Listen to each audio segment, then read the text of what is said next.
Buenos días. Buenos días. Camilo y yo les vamos a hablar de esta propuesta porque esto es parte del trabajo de investigación. Siguiendo lo que decía el compañero del Ecuador, precisamente vamos a hablar de lo que dejó el caucho en el sector de las torres de Amazonas. Es un puntico dentro de esa región de la Amazonía y como no ha cesado el extractivismo en la región de la Amazonía. Esa es una constante que sigue ahí. Vamos a ver qué ha pasado. Mire, la Amazonía colombiana es todo lo que está en colores. Representa el 41.8% del territorio nacional, es decir, somos la mitad del país, pero somos la región más olvidada, más excluida. Amazonía significa conservación para muchos.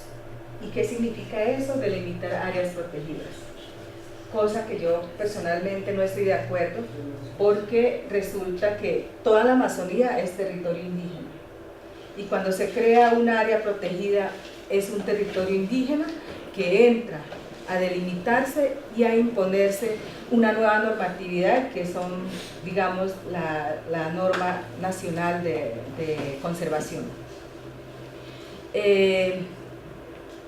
Es el hogar de 56 pueblos indígenas, pero estos pueblos, por más que sea en número grandísimo, es decir, en número de pueblos grandísimo, ¿cómo se dice? Muchos pueblos, pero su población es minoritaria. Cada día se está extinguiendo pueblos enteros, una cultura que se muere, el Estado ni cuenta se da, porque pues sigue siendo una región olvidada. Los ciclos de violencia en la Amazonía, como decía, es constante. Eso es como el pecado de ser una región biodiversa, de ser el pulmón del mundo, pero resulta que nadie cuida su pulmón. Este creo que fue el gran genocidio, ecocidio que hubo en la región de la Amazonía, que afectó varios países, pueblos indígenas de varios países, Ecuador, Perú, Brasil y Colombia. En Colombia, realmente en mi territorio, que queda por acá, les voy a señalar, esta zona, todo esto hoy se ha convertido en el gran resguardo predio Putumayo, que ayer decíamos de 6 millones de hectáreas, y por acá queda mi territorio que se llama la Chorrera Amazonas. Ahí se organizó el centro de acopio más grande que tuvo la Casa Arana, Julio César Arana, un peruano, que fue el empresario que con el apoyo financiero de Inglaterra explotó durante más de 32 años el caucho en esa zona. ¿Qué dejó? Lo que decía aquí, pueblos indígenas extinguidos, clanes enteros fueron desaparecidos. Nosotros, antes de la llegada de la cauchería, yo creo que éramos una población de más de 2.000 personas por pueblos, pero cuando se fue en 1933 no quedaron sino 64 personas que hoy son pueblos en reconstrucción. Nosotros no superamos más allá de 3.000 personas del pueblo Itoto. Entonces, ¿cómo hemos reconstruido historia, memoria? Ni siquiera creo que se puede decir que sufrieron violencia, cualquier violencia. Aquí realmente hubo un genocidio, porque hubo masacres, esclavitud, vejámenes, violaciones, de todo lo peor que se puede ocurrir a un ser humano, de hacerle daño a otro ser humano. Entonces aquí pasaron las peores cosas. De hecho, estoy haciendo mi tesis sobre ese tema, sobre la resistencia de las mujeres durante ese periodo. Entonces más de 100.000 indígenas fueron masacrados durante ese periodo. Luego de la cauchería llegan las misiones, creo que eso es en todos los pueblos indígenas, llegan las misiones también con su forma de violencia, porque a la fuerza quiso evangelizar, y pues era una política de Estado también que evangelizar era sinónimo de civilizar. Luego viene el narcotráfico, que en Colombia pues, es reconocido por ser uno de los países más narcotraficantes de la historia, pues hoy creo que México está como a nuestra altura. Están unidos. Terrible. Pero aquí no es, digamos, que hagas un narcotráfico, qué carajo. Pero aquí lo que se afecta es la planta sagrada de los pueblos indígenas de la Amazonía, pues por lo menos mi pueblo. Su planta sagrada es el tabaco, la coca y la yuca dulce. Entonces cuando se dice mi papá que es que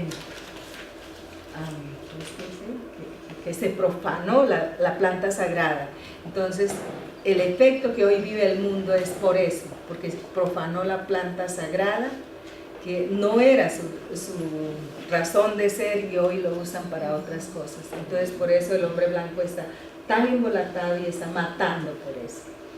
De todas formas, también en este proceso involucraron pueblos indígenas, porque llegaban a las comunidades, se metían a las chagras, a los cultivos, y venga para acá las hojas, sacaban, preparaban sus cosas y se iba, y dejaba a cambio cerveza, prostitución y todo lo peor.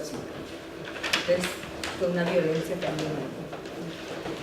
Luego el paramilitarismo y la guerrilla, pues que también eso es en Colombia muy famoso.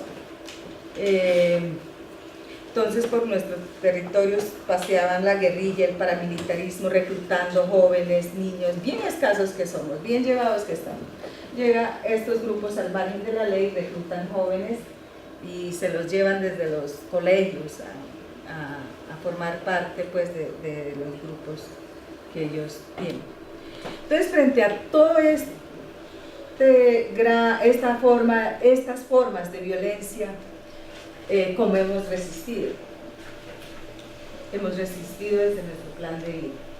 Entonces ese plan de vida no se puede entender como lo que muchos hoy han entendido, que es un documento hecho por empresas, a veces por ejemplo en Colombia Ecopetrol y algunas empresas u ONGs o el mismo Estado dice, ay, queremos hacer un proyecto en un territorio indígena, venga, vamos a hacer su plan de vida. Es que ese no es el sentido del plan de vida.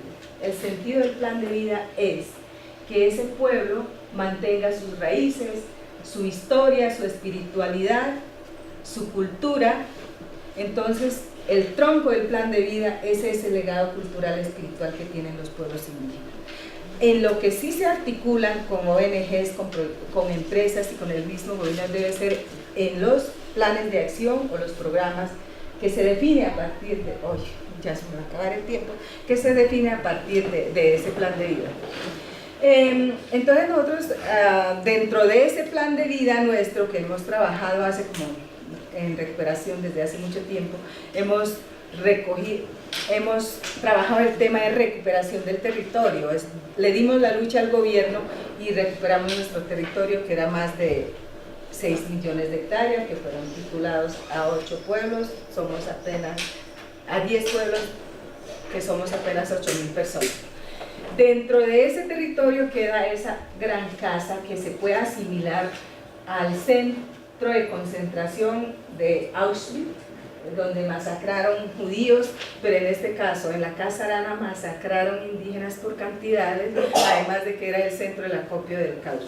Luego la transformamos, después de que recuperamos todo, la transformamos en un colegio que se llamó Casa del Conocimiento, y luego esa casa seguía en poder del gobierno, lo recuperamos como bien de interés cultural de carácter nacional para protegerlo, porque querían ir nuevamente el turismo, pero ese turismo grande que lleva cantidades de personas, y pues eso era nuevamente ver a nuestra población convertida en esclavos. Entonces dijimos no, lo vamos a convertir en un bien de interés cultural, era una forma. Y luego también conmemoramos el centenario de los hechos de la cauchería, nos basamos en el informe que dio Roger Cashman, que fue un embajador británico que llegó a la zona y conoció de primera mano los hechos, es decir, fue un testigo ocular de los hechos. Él le hizo un informe a su gobierno británico en 1912, entonces nosotros en 1900 En el 2002 hicimos el centenario, invitamos al gobierno británico, a todo el mundo, pero bueno, eso les dio como nada. Luego, ahora, dentro del marco de nuestro plan de vida, queremos hacer precisamente un pedacito de ese plan de vida. Una de las propuestas es hacer precisamente el Museo de la Memoria para la No Repetición. Y ahí es que queremos trabajar con SICAMA. Entonces, ya, eso es todo. Muchas gracias.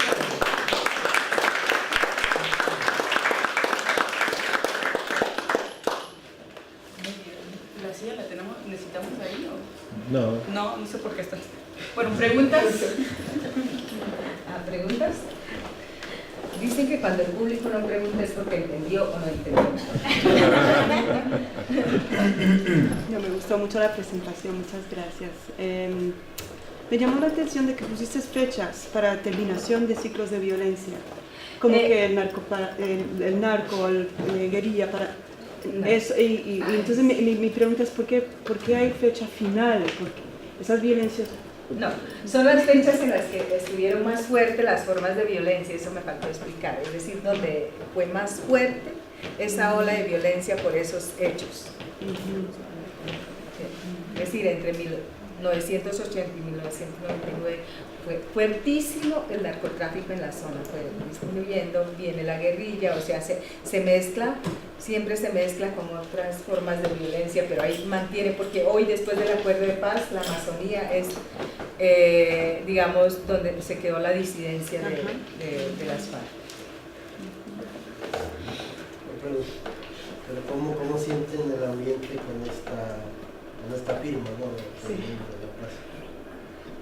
¿Cómo sentimos? Bueno, realmente uno ahora puede ir ya tranquilamente por los ríos, llegar en una avioneta, en una pista aérea, porque antes usted llegaba en una pista aérea, inmediatamente era hombrecitos verdes, era la guerrilla ahí parado y uno no sabía ni qué hacer. Yo iba por el río, paraban y se llevaban a los políticos y me dejaban a mí, a veces yo iba con mi hija y me dejaban a un lado, pero se llevaban al resto, es decir, uno vivía en zozobra y si llegaba, por ejemplo, a Puerto Asís, Putumayo, usted no se podía salir del hotel y si dictaba un taller, inmediatamente llegaban las motos, los guerrilleros, es decir, estaba tan controlado eso que hoy uno siente como un poquito de alivio.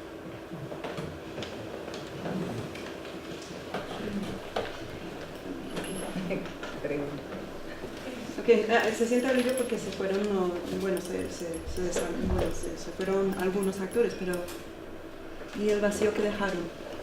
No Mira, entiendo. yo digo, de alguna manera la guerrilla hizo un control en la selva. Hoy aparecieron otros grupos a deforestar la Amazonía de una manera pero gravísima, porque hoy el departamento del Guaviare es uno de los departamentos que está siendo deforestado de una manera tan rápida porque hay presencia de otros grupos, dicen que son grupos que están interesados en apropiarse de las tierras, entonces al hacer ese tipo de acciones de deforestación, quemas y todo lo que están haciendo, están despoblando a la gente y luego ellos llegar y apoderarse de los territorios. No sé qué serán ciertos, pero el hecho es que hoy es una alerta gravísima en la Amazonía, la presencia de actores. De hecho, dicen que hay presencia del cartel de Sinaloa en esa zona. Es decir, la Amazonía es el caldo de cultivo de muchas cosas. Entonces, si nosotros como los indígenas no nos apropiamos desde nuestros planes de vida, si no fortalecemos el gobierno propio, que no es ese gobierno propio que el gobierno reconoció y que está ahí en las leyes y que está en los documentos, no, es el gobierno espiritual que hemos tenido los pueblos indígenas. Eso es lo que trataremos o queremos rescatar. Sí. ¿Cómo es la parte de alimentación en cuanto a tantas situaciones de estos grupos armados en la comunidad? ¿Qué podía hacer la sociedad indígena para la alimentación en cuanto es muy estrecho en situaciones así, que no tiene una libertad para moverse en cuanto a la alimentación en ese lugar? Pues los confinamientos realmente hoy hay departamentos, hay contrastes. Mire, en la región de la Amazonía hay 3 departamentos donde hay mayor población indígena, que es Amazonas, Baupés y Guainía. En estas zonas hay mucha conservación todavía de recursos naturales, se puede acceder a la selva, a todo lo que da las selvas, frutos silvestres, la caza, la pesca. Pero en los otros 3 departamentos la situación es gravísima, hay mucha hambre, a pesar de ser la selva, no parte de la selva, hay mucha hambre, pues se está tratando de llevar proyectos productivos, pero yo creo que esa no es la solución. Realmente las soluciones para las comunidades indígenas vienen desde su propio conocimiento. Y todas estas afectaciones han hecho que se pierdan los conocimientos tradicionales y hay que trabajar muy duro desde los planes de vida para recuperar esos conocimientos tradicionales del manejo de la comida en la selva. A ver, Connie, ¿hay otra pregunta ahí? Esas son las últimas 2 porque luego tenemos que ir. En relación a tu comentario sobre las áreas protegidas, aquí en el consorcio TICA hay otro modelo. ¿Ves posibilidades de autodefinición de áreas protegidas o territorios de vida que sería parte del plan de vida? Sí, yo creo que yo no estoy de acuerdo con las áreas protegidas desde el Estado, impuestas desde el Estado, porque siempre afecta a territorios indígenas. Entonces, si los mismos pueblos indígenas consideran que su territorio ancestral es área protegida, pero debe tener, yo no la conozco, así que no puedo opinar sobre eso. Yo hoy es como en contravía de lo que propone el Estado colombiano, porque son territorios ancestrales, se reconoce como figura de resguardo y muchas veces encima de eso se crea más áreas protegidas. Lo que hay es una sobreposición de títulos y una sobreposición de normas, entonces ahí se pierde todo y en el futuro ¿qué puede pasar? O sea, esa es como mi pregunta siempre frente a las áreas protegidas. Entonces a eso voy yo, pues no conozco la propuesta de TICA, que me interesa muchísimo conocerla para ver si se puede trabajar esos temas pues, en todos los territorios indígenas. Pues si es propuesta indígena debe tener un fondo espiritual y ancestralidad. Sí, yo encontré muy interesante la presentación, sin embargo quedé con gusto a poco, porque como que me estaba introduciendo en el tema y quería seguir escarbando. Entonces te preguntaba si hay un libro, alguna página para seguir ahondando sobre ese tema. ¿Sobre el tema de la Casa Arana? Claro, porque... Claro, mire, hay el Centro de Investigación del Perú. ¿Quién es del Perú acá? La IAC, que se llama, de la Amazonía, ha sacado unos super libros donde está detallado, y hay un libro que se llama El Diario de la Amazonía de Roger Casement, que está en Amazon, se lo puede comprar ahí. El Diario de la Amazonía de Roger Casement, ahí está detallado totalmente lo que pasó en la Chorrera, porque él fue testigo ocular de todo lo que pasó ahí, como unos 2 meses que él estuvo ahí. Eso es. Bueno, Muchas gracias.